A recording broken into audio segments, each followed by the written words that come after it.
Mliona ule mtu anaitwa Gachagua? Kiugire? Unajua ule Gachagua taswa yako nyumbani. Taswa alishindwa kukalia kiti. Alishindwa kuendesha nchi.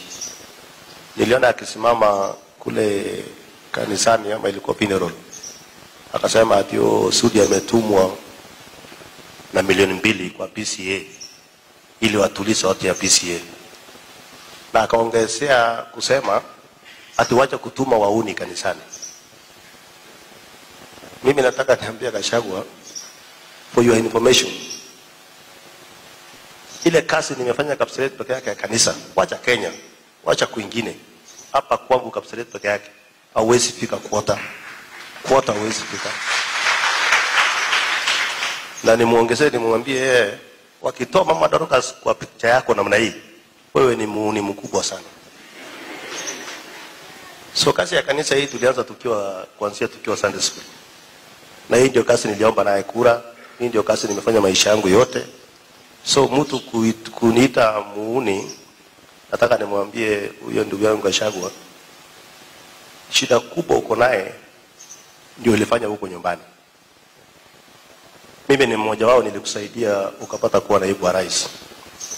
Lakini kwa sababu ya nidhamu ya kutokwenda Sunday school, kutokwenda kanisani, ndio ilifanya ukatolewa kwa hiyo kiti, na ndio leo unaongea ukiwa muuni original.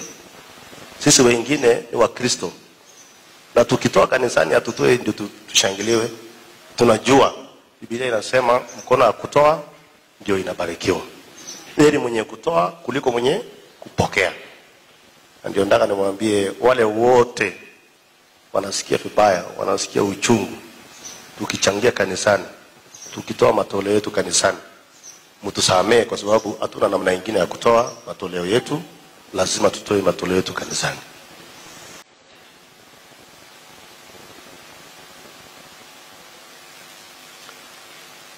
Na ndio nataka niambie Wakristo wote, najua mkiona wale wanapinga kanisani, hata wale watoto wetu walikuwa wanajaribu kusema wanaenda kurudisha pesa katika ile kanisa Kasarani, ni kwa sababu wasasi wao wako wapeleka Sunday school.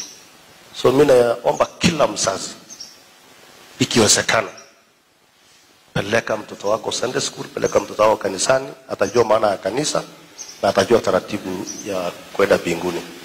Nataka niwaambie ndugu yangu Gachagua, ni bahati mbaya ninasikia ukisema Rais William Ruto ataenda 1 term.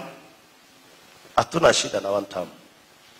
So long as wewe umetangulia huko nyumbani, sisi tukikufuata nyuma, no problem. Bora tu ulitutangulia kwenda nyumbani. So usijisumbue na maneno ya 1 term, maneno ya full term. Sisi tunajua kinye tunafanya na tutajipanga. Na kwa sababu ulishindwa kujipanga na kukaa na wananchi na kukaa na members na kuendesha nchi, wewe kaa nyumbani, kula maragwe, tengeneza maneno ya cabbage huko, chunga ng'ombe, tafuta kibarua ya kufanya huko, wacha kusumbuka.